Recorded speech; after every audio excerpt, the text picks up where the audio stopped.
Hey everybody, how's it going? Welcome to another episode of Slidin into my DMs. This is the talk show portion of the D4 network, where I chat with my DMs about D&D news, about rules, of Dungeons and Dragons, and basically we just talk about how to make sure that everybody at your table is having as much fun as possible. So with me, as always, we have several of my DMs. I've got Preston here, we've got Dallin, the Blackthorn, Rogers there, and we've got Corey with us as well. So thanks everybody for being here. How you guys doing?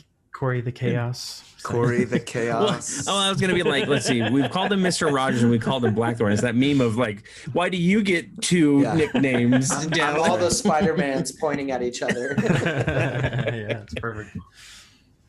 Yeah, well, if we give Corey one, then we got to come up with one for Preston and Squirrel, fuzzy squirrel. How about fuzzy squirrel? I think I just want to call you Vicky all the time. and other renditions. I've actually been keeping notes of new nickname ideas. Oh no, for Victor. Sorry, we're referencing Tales of Veneria now. Our actual play. Check out if you haven't been watching, please do. It's a lot of fun and great times. Anyway, that's our live play, table that we record and put up every week.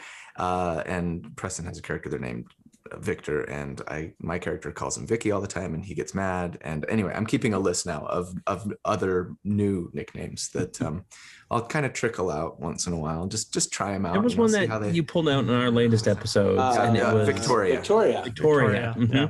And I think Dallin's character called him Victory at one point as well.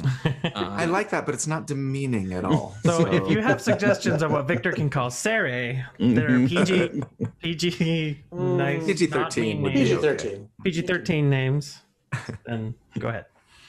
All right. Well, welcome. And let's jump in. So as usual, I have a quick ruling that I want to ask you guys about, and then we've got a larger conversation to discuss thereafter. So quick ruling for this week is a little complicated, as they often are.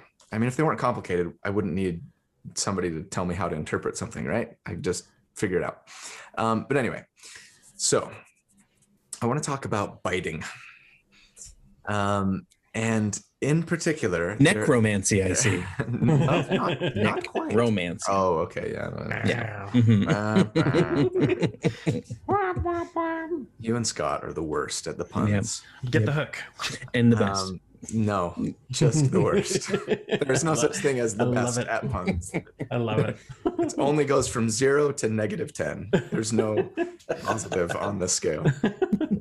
Okay, so yes, necromancy. So there are several ways to bite in Dungeons and Dragons. Specifically, there's a spell, and there's a racial feature, and there's a subclass feature that all involve a bite attack. And I've had some people ask, and I've been wondering myself, like, how might these interact with one another, if at all? And so here's the question.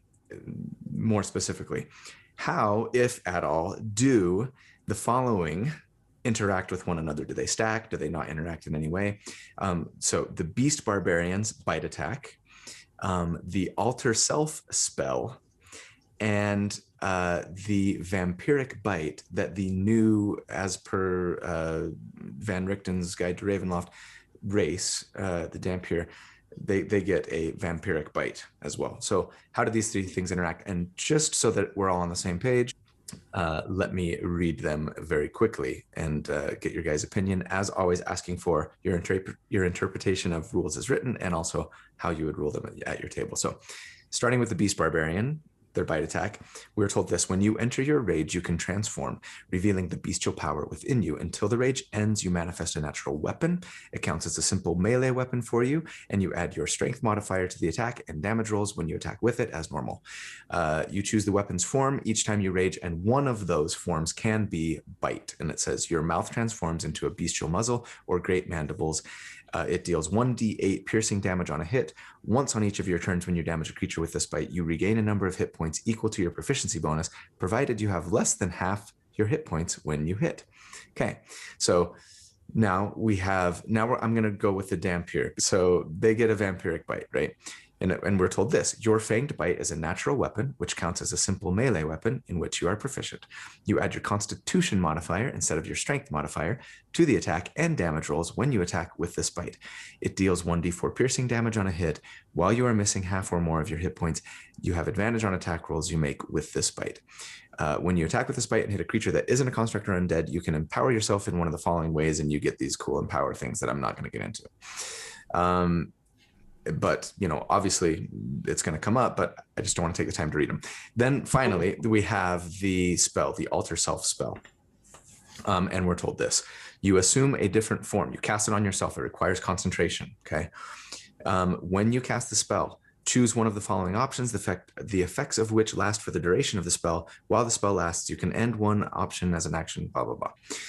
And so one of the options is natural weapons. And we're told you grow claws, fangs, spines, horns, or a different natural weapon of your choice. So fangs being one of them, right?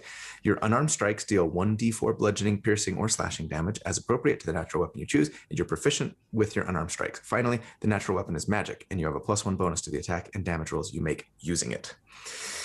Okay, that was a lot of information. Fortunately, I sent that to you guys a couple of hours ago so you could think about it. Okay, so obviously, like the barbarians, we're told this barbarian feature only works if they're raging, and we know that barbarians cannot concentrate on a spell or cast a spell while raging. So we know that the beast barbarian and the spell, the Alter Self spell, wouldn't work together, right? They don't jive, right? But otherwise, like a Dampier that wants to go barbarian could potentially, use both of these features, or a Dampier that wants to concentrate on this Alter Self spell, I'm thinking could potentially benefit from both, maybe. But what do you guys think? Does anybody want to be the good cop today? No good cops. Come on. Okay. You guys are boring. You're too predictable. So in Colby's perfect world, it would be a D8 plus a D4. It would be magical, and you get twice the hit points as normal if you're at half recover. and Yes, advantage. And you maybe get to choose concentration or strength, or at the very least, add your concentration and strength modifier to the attack. Plus, if you're the Dampier, you get to add that damage to do something else. Oh, right? yeah. Mm-hmm. So, Yeah. So empowered thing. The big thing to hit on here is each of these spells, abilities, subclass, racial whatevers, they all say with this bite. This bite, and that means that you are specifically using that bite. Now, what I would rules as written would be, if you're a Dampier, Bitebarian. We'll call it Bitebarian. Because I can't speak today. I'm adding that to my list of future builds, nibbler. by the way. Perfect. Angry Good. nibbler. The Bitebarian. So you start out with just your regular Dampier things. And then when you rage, your fangs transform and your mouth transforms into that muzzle and becomes the muzzle.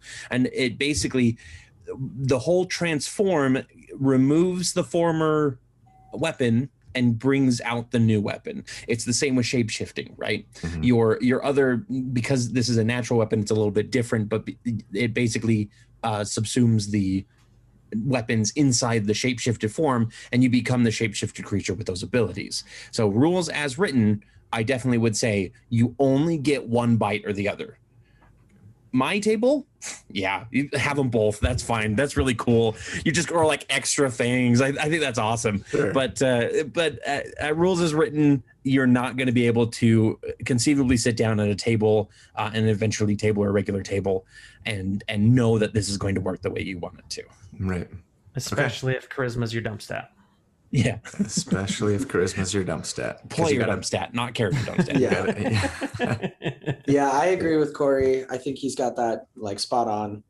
The one thing I would add is with the enhanced ability or whatever it is that the Dampier gets, this is where it gets tricky for me, because if you're stacking them, now you're doing multiple types of damage. What you're going to add like plus 14, plus 12 to a roll, that gets a little crazy. And so I think at my table, I would say you can stack both damages, but you only get to take Dampier's damage to add to the additional roll or whatever ability you're going to do.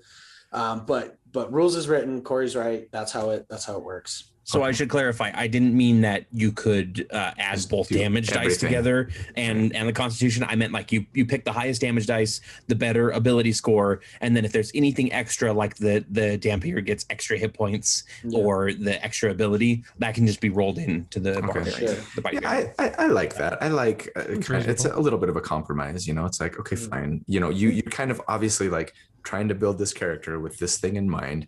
Usually it's a limited number of times per day, you know what I mean, that you can actually get like all the coolest stuff. Yeah, go ahead, like just pick the highest. You don't get to use both of them, they don't stack, but like you know, pick the highest, you know, whichever you benefit from more on one or the other. And then sure, you know, proficiency bonus times per day, you get to empower yourself with the bite if you're a Dampier kind of thing. I mean, if you can sorry, go ahead, Preston. No, go ahead. No. I was just saying the only thing that I would probably add, at least at my table, just from the cool factor, because I feel like if somebody's trying to do that, there's one or two reasons. One, they're trying to get the greatest numerical advantage that they can, or two, they're doing it for role play reasons. And so, to me, you know, if they rolled, I would allow at my table, if they rolled a natural 20, I'd give them the full damage dice, just because of the rule of cool factor, where I feel like, you know, that moment of hitting that natural 20 and you walk up to Strahd and you're the Dampier and you're reverse like biting Strahd himself. I like, want to sure, fight gore the crap Strahd out of him. as That would be a awesome. barbarian. That would be awesome. You're just biting each other. I'd love to see it. Like, I disagree with that, Preston. I think that's a dangerous precedent to set for your players to be like, if you roll a natural 20, you can have all the damage dice, because I need to mention this because I've seen a few comments about this on our session 0 for Tales of Veneria. Is people like, oh, so you can roll a natural 20 and go across a cliff without having to worry about jump distance and things like that. Oh yeah. And it's like, no, there are times where I would have you roll a natural 20 for something. And if you rolled the 20, even if it was a super hard difficulty, you'd always get it. But that doesn't mean you could be like, I roll to punch the world in half. Right. You know, I'm going to be like, you don't punch the world in half. That's not something you can do. There's certain things that just you can't do in a game. Like, okay, there's an 100-foot cavern. Yeah, I roll a natural 20 on my athletics. Okay, you make it 30 feet and fall because you can only jump 30 feet, even if you roll natural 20. And a There's still critical limitations, success, it might be you're able to realize that trying to make that jump would be death no matter what. Would you still like to make that jump? Great. You make it as far as you can and then you plummet, and I'll give you half damage on the fall because your athletics was so good or something like that. But I'm not going to be like, yep, you make the jump, or, you know, oh, yep, suddenly you can fly. You know, that's a dangerous precedent to set. It's true. I still stand where I stand, but way to not back down. Okay, let me at least ask this: Could I at the very least, if I were a Bitebarian, Dampier? Am I saying that wrong? Is it Dampier? No, it's Dampier. I keep saying it wrong. Yep. Because it's vampire. So you think it's interchangeable, Dampires? Possibly, but most likely it's just me saying it wrong. Anyway, if I were a Bitebarian, could I at least stack the health recovery if I made the attack and I was less than half health? Yeah, I'd be okay with that. I'd get full health back. Yeah. Rules is written, no. At my table, yes. Okay. Because again, it's the on this bite or on this when you attack attack a creature with this bite. At my table, fine. Rules is written. Yeah, no. All right. Okay. I agree with that. Well, especially if there's no cleric at the table, then yes, I would. Yeah, especially that's my only healing. Everybody's a Bitebarian. Yeah. We don't the have way any they can healers. heal is and it's like all or death undead, and when clerics. the only people who are living are in the town, so you have to have that conflict of like, okay, I need to heal, but I need to feed on some of these innocents. Like, sorry guys. Yeah. Like, and you don't get health back on a long rest, so your only option is to feed on innocence. All right, man. Well, I think that makes sense, and I'm not particularly surprised. But thank you for your judgment. Feel free to let us know in the comments if you agree or disagree, and maybe how you'd rule it at your table if you might go a different way. But anyway, let's move on to the larger conversation. All right. as for the larger conversation, let me set it up with just a quick anecdote. So in our most recent Tales of Veneria episode, once again, I'm just going to keep plugging it all day long. The same card over and over again. Exactly. Can we do that? Which was episode 6, right? We The one fought, that came out on Wednesday, right? yes, 2 days ago, as of this release. We fought a troll, and as most of you watching probably know, trolls have this little thing where if you don't deal fire damage to them, then they regenerate, right? And I think Even from death. Yeah, even from death, which we learned. Yes, Yep. we suffered from that. And I think Yay, we killed him. Whack, whack, whack, whack. Yeah. Puny gods. Yeah, it was that kind of Loki moment. It was Spoiler awesome. alert. I think all of us at the table knew that, right? Like we've all played D&D for a while. We fought trolls before, you know what I mean? Granted, Corey may have thrown us a curveball and maybe it was lightning damage or something like that, right? But I think we were all pretty like, shoot, okay, we got to come up with some fire damage here. And Dallin's character, who is a wizard, used Firebolt on it, which was not outside of the probably what his character would do as a 3rd level character, right? That doesn't have a lot of spell slots. He's got a cantrip, and that's probably his best one at the time, considering the range he was at and stuff. So he cast Firebolt at it and things. Anyway, it ended up dying. It hadn't taken fire damage that round, so it did come back to life, did some more damage. We finished it off.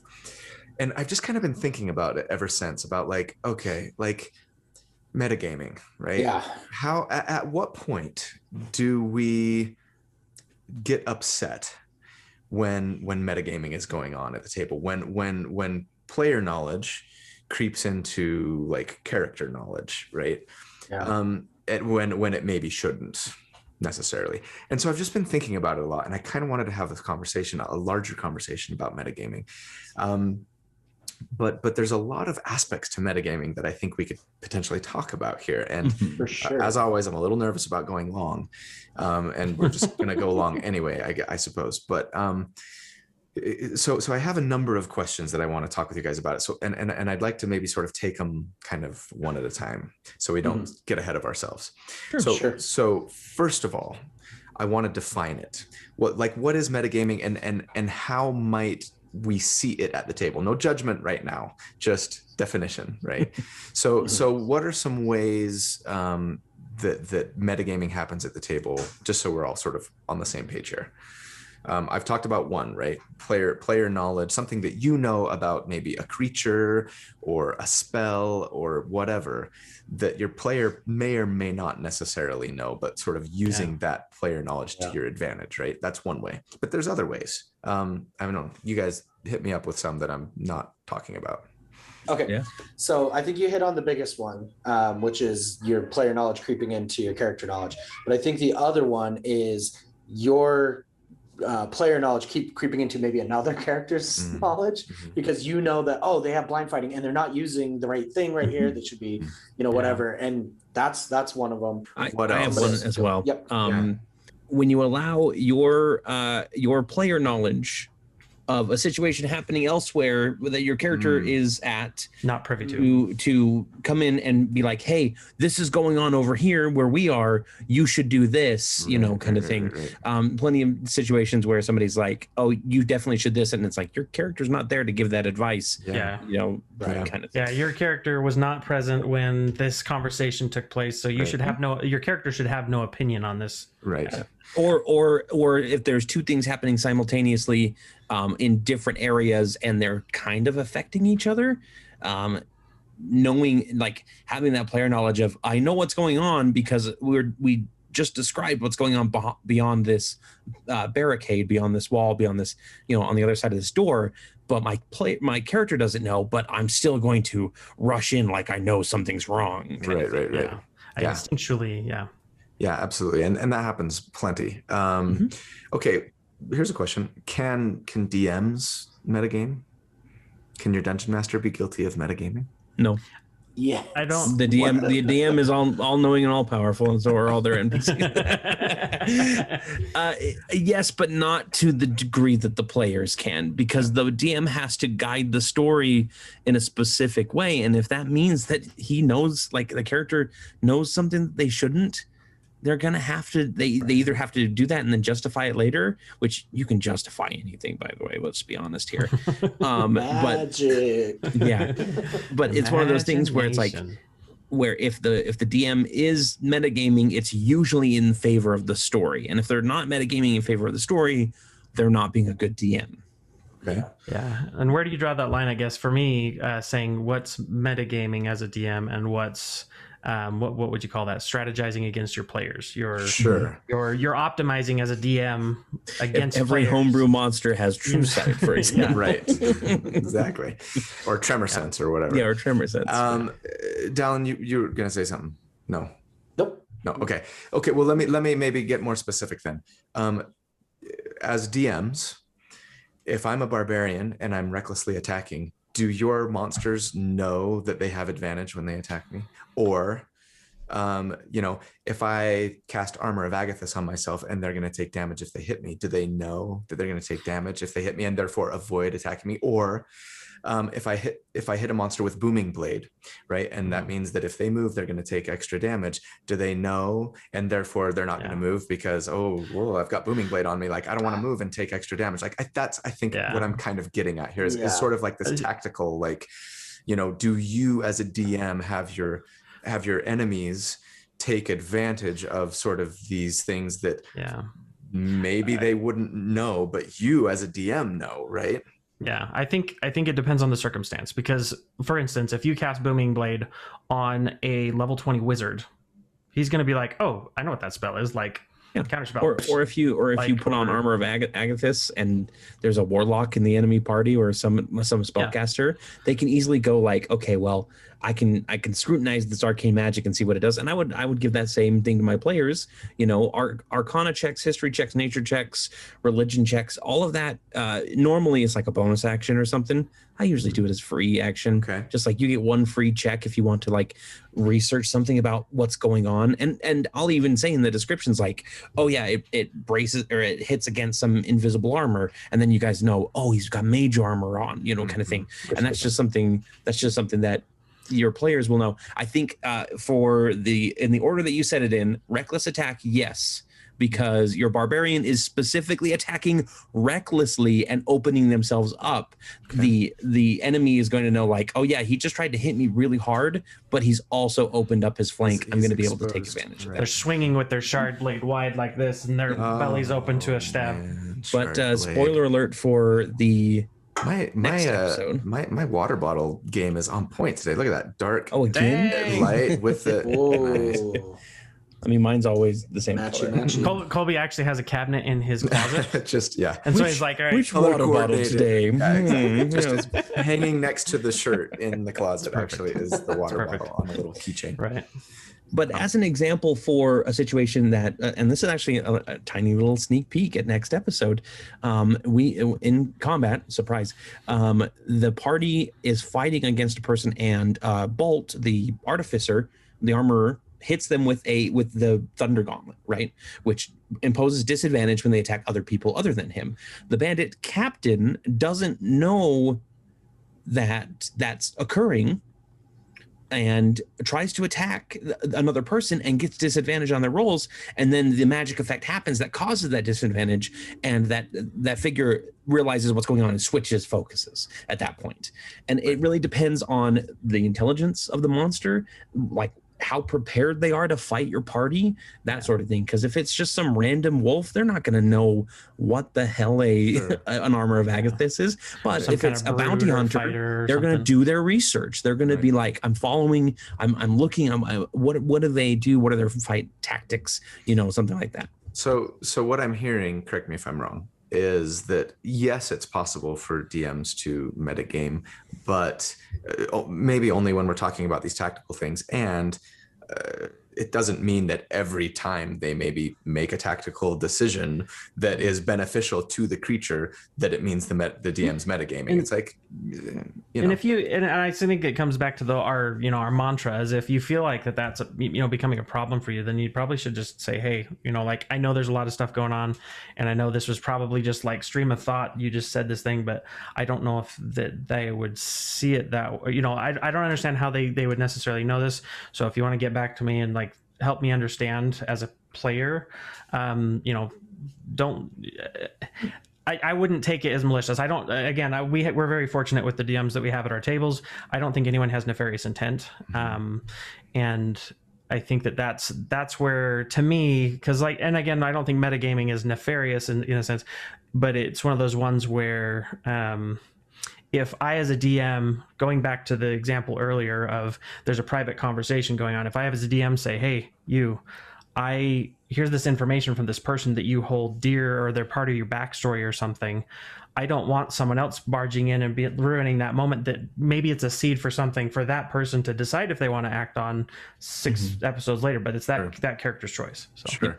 And you don't want them to, like, sort of, like you were kind of alluding to earlier, I think you don't want them to sort of become more diminutive and be like, every time I want to do something or try and do something, like Mr. Gatekeeper over here keeps correcting me and telling me like how I should have done it, or you know what I mean? Yeah. And if if you're each character, if I as a player be like, yeah, sure, I could definitely say, check the box, let's get this quest finished.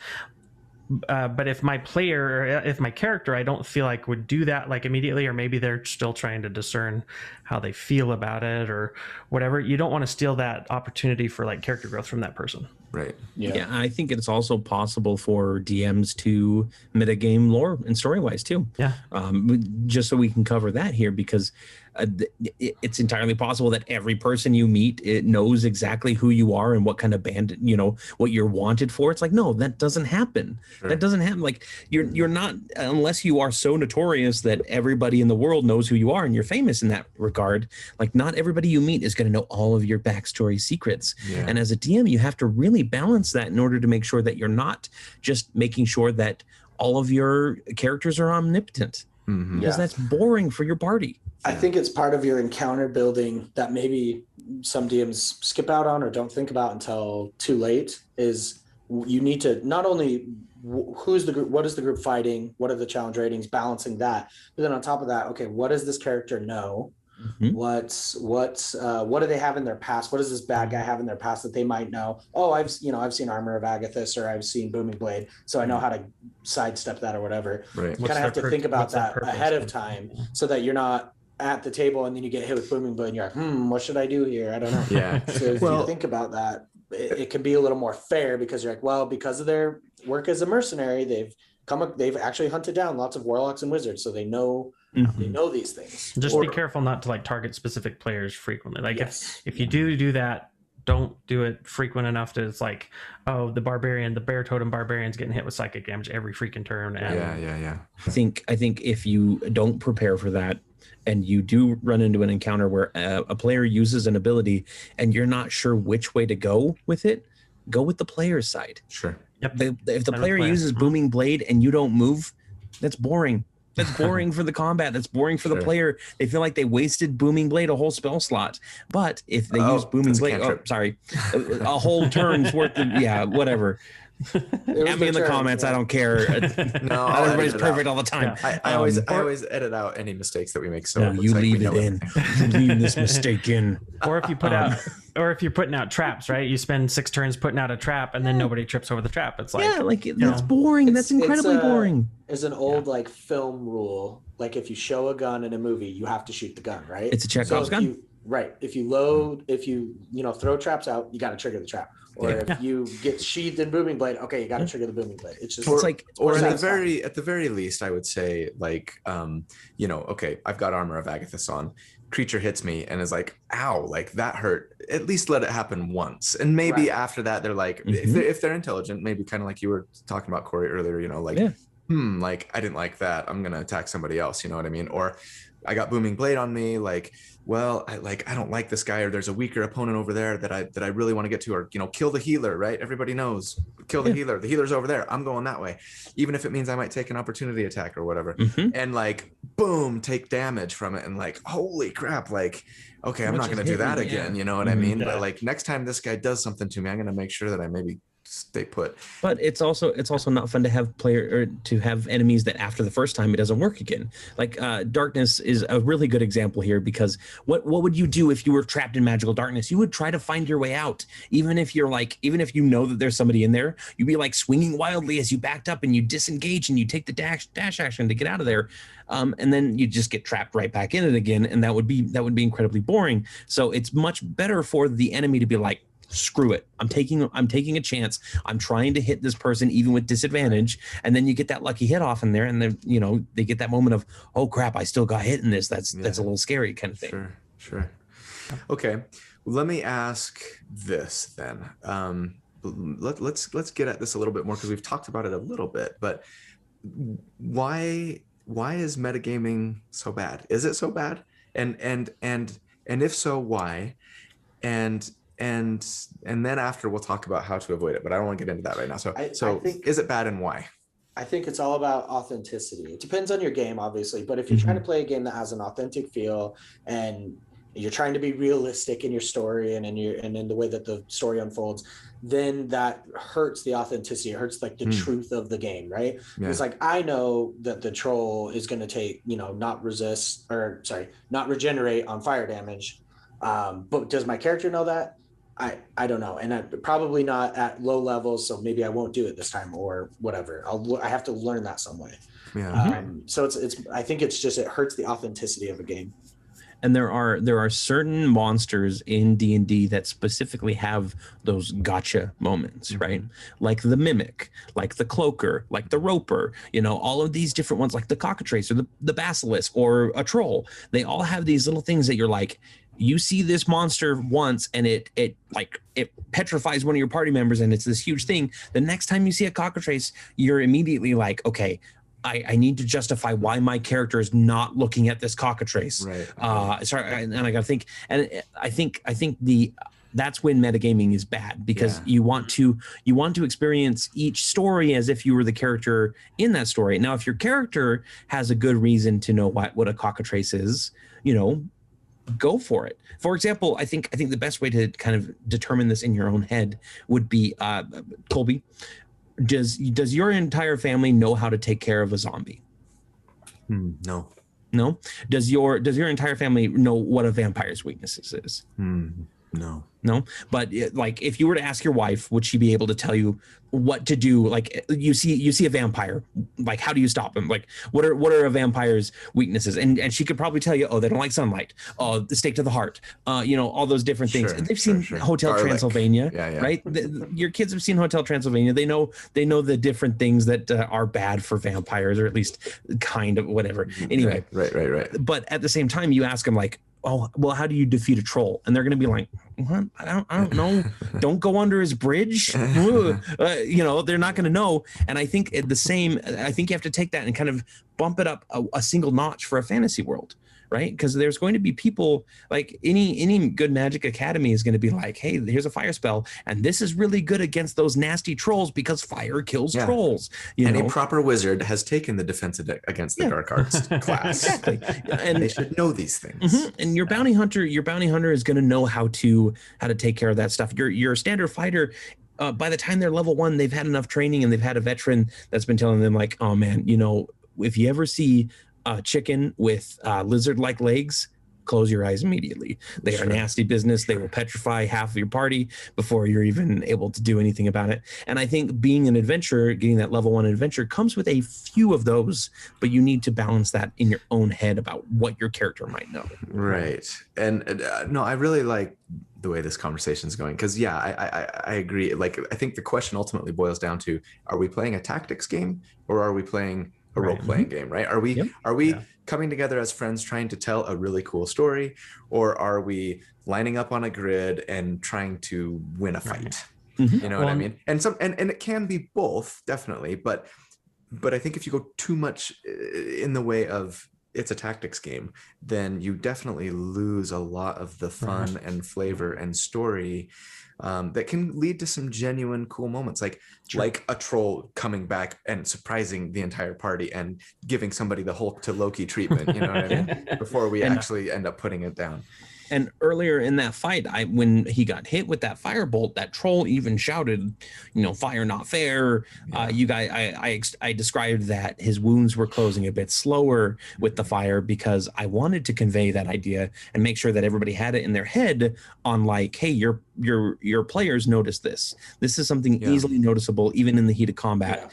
And the one thing that really worked is because I think everybody at that table knew, oh yeah, trolls don't like fire, and to a lesser degree acid. Like I think that's kind of half the people probably knew that. Yeah. But I don't think anybody remembered that they can regenerate from death.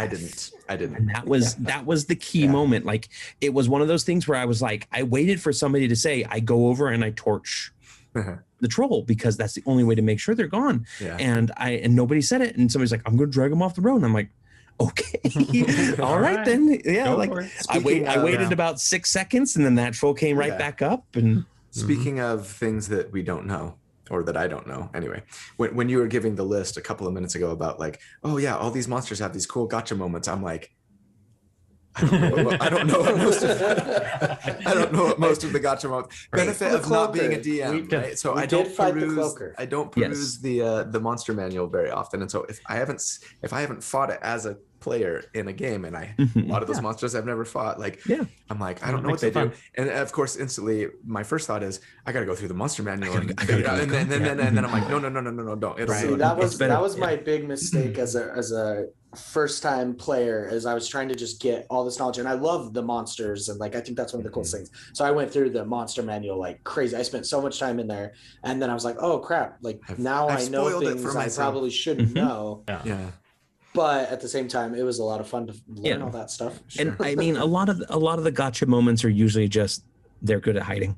They're ambush predators, right? Don't tell me that. And I'm just saying, like that's one of the most common gotcha moments that you will see in the monster manual creatures is them being an ambush predator, and that ruins it if you're in a dungeon and you see stalagmites overhead. For oozes. You're like, I'm immediately, one of them's a roper. I know that ropers are or you're in the Underdark and you're like, I gotta check every 10 feet what's above me because I don't want to be ambushed. Or your party kills its first flame skull, and then not knowing certain things about that, which I again won't spoil, but I still don't know about flame skulls. I've run them. I'm like, I don't remember exactly what you're talking about here, and that's exciting for me because the next time I face a flame skull, I'm gonna be surprised alongside everybody else. Right. Yeah. And I think it's good too to mix it up as a DM, like maybe pull it out of its natural environment that people would expect to see that monster in and put it in the town. Maybe it's a psychic skull. Yeah, or something. Or change the damage type, change the resistances.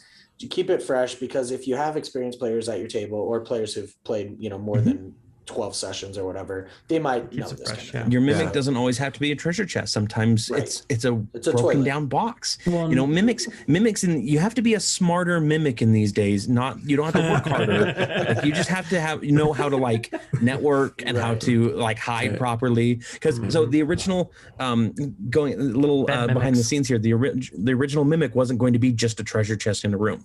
Oh, you're talking about from our episode. From Tales of Veneria. It was 3.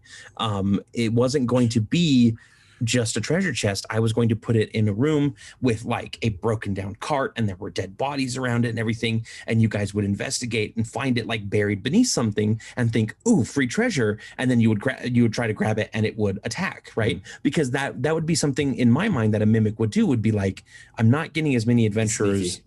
That are just coming up to the treasure chest. I need to make it look like I'm actually treasure kind of thing. But then I was like, wait, my party hasn't gone up against a mimic yet. Yeah. I can just do the treasure chest. And you probably overestimated your tables willingness to just be like a treasure chest. Yeah. But now every treasure chest you find in a dungeon, there's going to be that little bit of extra ramp up, and I have to be as a DM, I have to be a little bit smarter. I have to metagame a little bit more in order to give you those moments of surprise and shock. Yeah. Right. Yeah. Like I only get the chance to have you walk into a gelatinous cube once, and then from then on, it's constantly checking, throwing rocks and coins down hallways. You know. Right. Okay, so let me ask this: what tips might you have to help your players avoid metagaming too much? Does it come in just the form of like mild suggestions, or are there slaps on the wrist? Do you like get punitive and start like punishing your players for metagaming too much? You know, I like to have the players police other players, because then it's off of you as the DM. You're not always the bad guy, right? So like at our table, we do like we got like the metagame owl or whatever. So I was like, metagame. Like, yeah. So, I mean, metagaming is going to happen from time to time. It's just part of the game, and you just kind of have to deal with it. I don't think you should ever really slap someone on the wrist unless it becomes a huge problem. But I think just let the players kind of police themselves and be like, wait, you weren't here. You don't know that. Hold on a second or whatever. Sure. I'm going to ignore that advice because I don't know character wouldn't have or if there's something that your player is trying, or another player is trying to remind you, like if you're talking one-on-one with somebody and they're like, oh, remember they said this, you know, kind of thing, like that mysterious stranger said this, and your player or that other character's like, oh, would I have remembered that on my own? That's the time where the DM can be like, roll a history check, see if you can remember that. You know, and the DM sets a DC, or the player even sets a DC. There were times where I was playing a game and I was playing like a stupid moonhick, and I literally went, I know what I would say in this situation of interrogation, but what would this guy say? And I rolled like an intelligence check, and I rolled low, and I was like, all right, time to be weird, time to be dumb, kind of thing. And I think self-policing is a great option for that. And I also think, obviously, talking with your players if they start poking and prodding too much, or talking with your fellow players if somebody is like reminding you all of your abilities, and you're like, I understand, like for example, smiting on a crit. Reminding somebody of that once is a completely normal situation, because everybody forgets bonuses, everybody forgets stuff, and then that reminding and go, oh yeah, I definitely want to do that. But if you start telling somebody things that they could do every turn, then me as a player, I go, I just want to play my character. I don't want you to play my character. You know, let's back off a little bit, you know, kind of thing. And I'll be nice about it. I won't just be like, hey, you know, it's just, but I definitely think that communication, the theme of these episodes always is key in this. Right. Speaking of mimics and paladins and smiting, for those who watched, you know, I think that episode where that mimic showed up, that exact thing happened, right? And Tori, who's playing a paladin, Eve, hit the mimic. She crit, and I was like, Yep. I'm like, and of course Corey's sitting over there. He's like, you can tell her. I'm like it's okay. You can smite. Like we're level 3, it's fine. And everybody, like I said, everybody always forgets.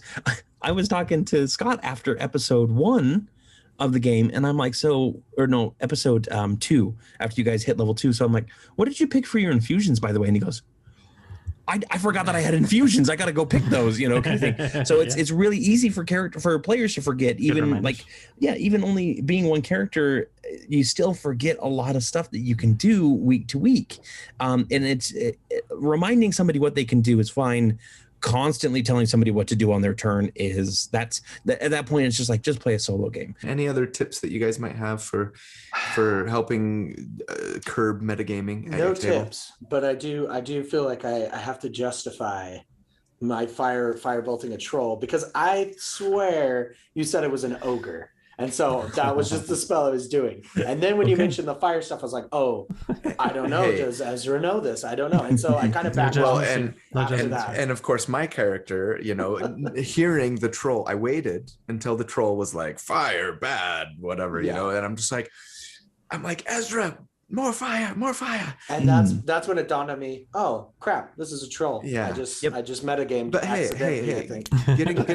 getting back to what Corey was saying earlier. I mean, you very specifically like studied at like a college for mages, right?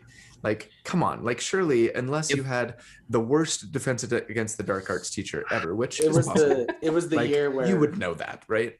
Yeah, it's the year where they had a sub, or they had a Gilderoy Lockhart. So, It was there was a disease running around Willow Creek Hollow, and everybody had to scry into school, and like the lessons were all half. So it was a really rough year. It was a rough year. It's you know, Willow Creek Hollow is still feeling it to these days. To this day. They're coming out of the woods now, but they're still feeling the effects of it. That's for sure.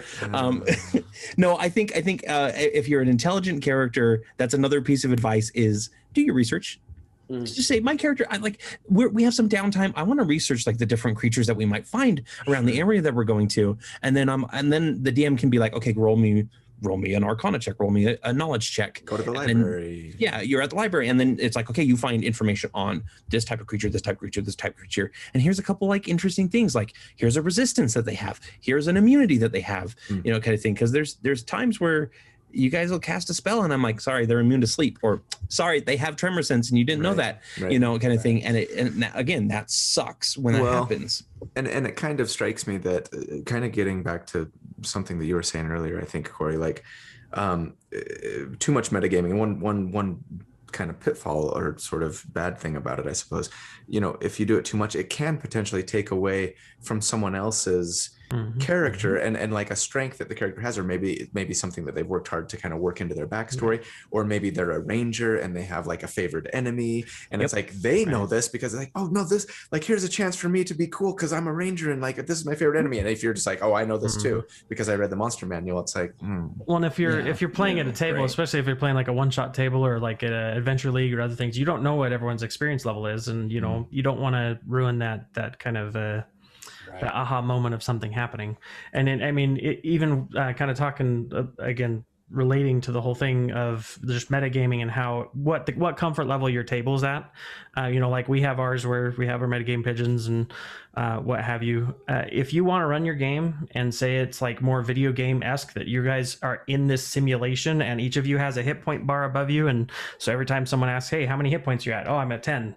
So hit point bar, you know, that's fine, like you can do that, but just understand that where, you know, not every game has to be hyper realistic, not every game has to be very you know, nebulous or video game. And I have no issues at my table letting players share HP.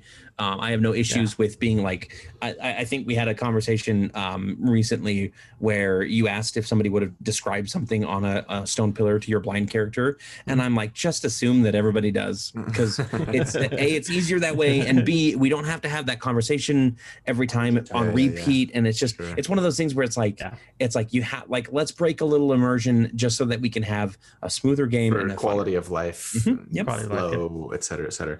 Okay, one last question before we go, and this will be a quick one. But so, okay, if metagaming is happening at your table, talk with your players, you know, try to let the players police themselves, discourage it, et cetera, et cetera. What if you're at a table where that's just not working, and you've got people who are they just continue to metagame, and it's disruptive and it's frustrating and it's ruining the fun for other players at the table?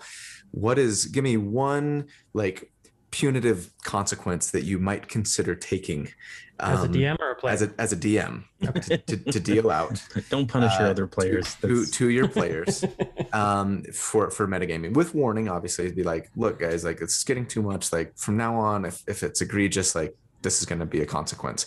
Do you have any ideas in that regard? I don't know. Cause for me, we start to get in a little bit of a territory where the game becomes petty, right? Where I'm making small elbow jabs and things like, and constantly correcting somebody. I feel like at that point, if it's becoming so problematic, where, you know, the table, as a table, if it's one person having this problem and you guys have explained it to him, and it's still becoming a problem, I don't think adding in additional kind of pain points to that person is really going to solve the problem. I think just resetting the table is going to Really accomplish that. So instead of seeing if you could make a minor correction, just flipping the whole table. I'm saying and what I'm saying is done. at this point, I think minor corrections have been asked and said, hey, please don't do that. Hey, please do that. And so what I'm imagining, what you're describing is this is the okay, we're in the apocalyptic scenario of a table where it's do or die. You don't think a minor slap on the wrist might prevent you from arriving? You've already done that. You've already said like, hey, you've taken this player aside and you're like, hey, your metagaming is getting a little excessive. It's kind of making the game less fun. For me personally, I don't know about, or if you talk to the rest of the party, you can say for the party. In general, don't call people out, obviously. But if it gets to the point where that person is like, man, whatever, I'm just going to do it anyway, then they're being, they're being an a-hole, and they need to be removed from the table. You need to be like, we can't play with you anymore unless you change. What if they're just like, oh, I'm sorry, like it slipped out. I shouldn't have said anything. Like, da da da. No, like, if they're trying, that's different. Yeah. To me, that's different. Yeah. If they're but trying, what if it keeps happening still anyway? I wouldn't ever get to the point where I'm like, you're getting a D minus D4 or D6, because then it's only going to happen to that one player. Exactly. And they'll learn and they'll stop doing it. No, they won't. Negative reinforcement doesn't work like that. It doesn't. It just They makes will them just feel resent bad. and they don't want to play anymore. I would give a positive reinforcement of some kind. It's rather really You hard didn't to metagame. quantify. Here's an epic die. Yeah, it's I'll really explain hard it to after that. quantify how to give a So- positive for a metagame. But I don't think it's a good thing to just punish somebody. I don't think they're going to learn from it. It's also, as a DM, and as a parent, I don't want to. I play D&D to escape that, right? I play D&D to engulf in this fantasy world. I don't want to have to be your parent and give you punishments and like, you're grounded from making good attacks this round. Yeah. Like, it doesn't make sense. I don't like that. I would rather just be like, if you don't fix it, we're gonna ask you to leave and we're gonna bring somebody else in to play, because this is just not good anymore for anybody else. And that's if that player is malicious, right? If it's malicious, yeah. If your entire table is like continually metagaming, and you talk to them and they're like, oh, we love the whole tactics part of it and overcoming these obstacles. That's it. It's not, metagaming isn't such a big deal that you have to find a new group in that case. That's okay, I need to adapt as a DM. Yeah. And then you go, so my players want a bigger challenge, huh? Time to homebrew some monsters. Time to change the stats up. Yeah. If it's a lore thing, it's time to have a few more individual conversations and have people pass notes, to make it a little bit more scarce on everybody's knowledge. And that makes for a completely new game and a completely new dynamic that your players will like. But if it's one person and they keep metagaming and you've talked to them and you're like, hey, tone it down as much as you can, then you just like the player says, oh, don't forget you have this. And then you go, do you remember that you have that? Roll for it, kind of thing. And then if they do or not, that's fine.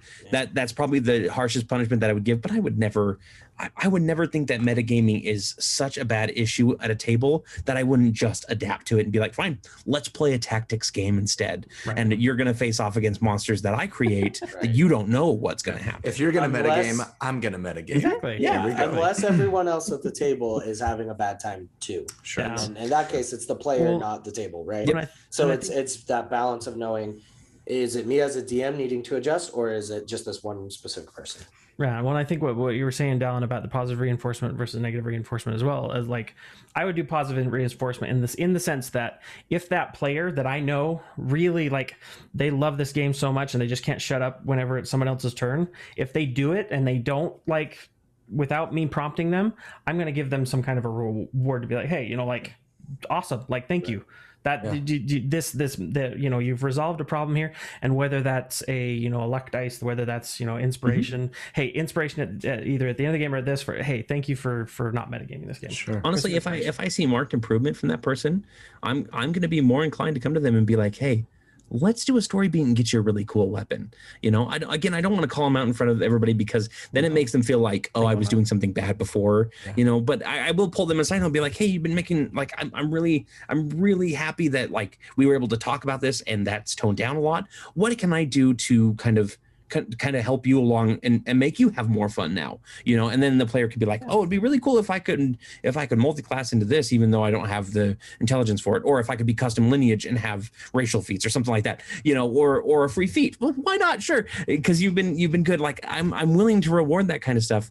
I just, again, metagaming isn't like, I keep thinking about it, and I can't really think of a situation where I'm like, metagaming destroyed my game. Yeah. Well, and if somebody's sitting down and they're looking at someone else's character sheet and they feel like that they don't have enough to think about with their own character, maybe give them an item that starts them. They got to start tracking something, or maybe they, you know, maybe it's that person's type of mentality that they need to keep moving. Otherwise they feel like they're deteriorating in some form. You know, I love all of these suggestions. I'm also going to, especially like the positive reinforcement stuff. I think it's great. I think I'm going to make a prediction here that most of my Gen X viewers are going to comment about like, you know, something about you know, Care Bear millennials, like the can't, you know, and the millennials are all going to be like, I can't believe you would even consider punishing somebody for doing something. Everybody who like was like, Colby is such a bad dad, but he negatively reinforces. No, they're okay. Let me say this. Weird. I think if it were me, and you know, not being a DM, you know, it's easy for me to say, right?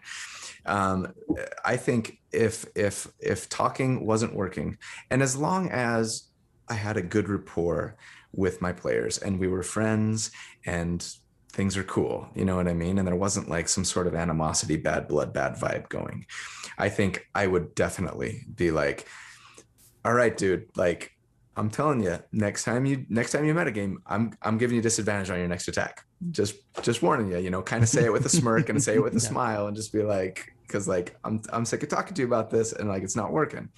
And then if they do it again, be like, all right, disadvantage on your next attack. And I would like to think anyway that again, assuming that I've got a good relationship with a player, that we're friends, you know, whatever, they'd be like, oh crap, and everybody would laugh, you know what I mean, and it'd be like, okay, and like that might help curb it, but I could be wrong. Yeah, I think it depends on the person, but yeah, I think it works. Yeah.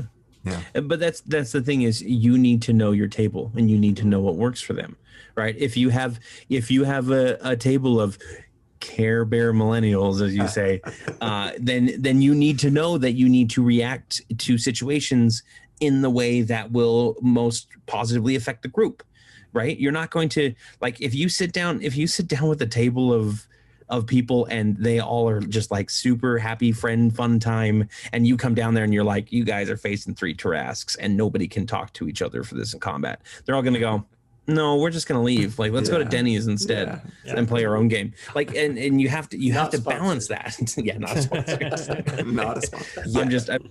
All right. Well, I'm sure we've gone long, and that's okay because we always do. But anyway, thank you guys for all of your comments and your feedback. And I'm looking at myself in the camera now and trying to get that dotted line lined up just right. Yeah, that tells me that we've gone long when the sun is like, eat that sunlight. Sun's getting real low. Yeah, exactly. Anyway, thank you for watching. Love you guys. Please let us know in the comments what you think. If you've seen, you know, if you've had bad experiences with metagamers, I'd love to hear about it. If you've, you know, had times where there was metagaming going on, but like a correction was made and it worked really well, like, what did your DM or the other players do? Like, you know, or share that with us. Uses. We can all learn. Yeah, definitely. Which generation is the best? Who knows? No. Yeah. Also, I don't think a lot of millennials like Care Bears. At least none that I know. I know that's actually a Gen X thing. I love the Care Bears growing up. I used to watch Care Bears growing up. In fact, I owned a Care Bear. I had Tender Heart, for the record. Is that the one with the 4-leaf clover? No, it's just he's like the main lion, isn't it? No, Tenderheart's like, he's just got the heart. He's like the brown. Yeah. Oh, he's the pink. The OG. Yeah. He's the OG. Yeah, he is. He's the Green Ranger or the White Ranger. Yeah. Nice. Anyway, who's your favorite Care Bear though? Let us know in the comments. Let us know in the comments who your favorite Care Bear is. If you like the content and you haven't yet, please consider subscribing and even joining the channel to support us. Really appreciate it. But check out all the other stuff. You know, the D4 network has lots of other things that you might not have seen. So anyway, would love to have you watch it all because it's all good stuff. Anyway, have a great day. Watch Yes. the things. Watch all the things. Consume. In a way that's healthy and appropriate. Yes. Yes. Thanks, guys. Have a fantastic day, and we will see you guys soon. Okay. Bye. Take care. Bye.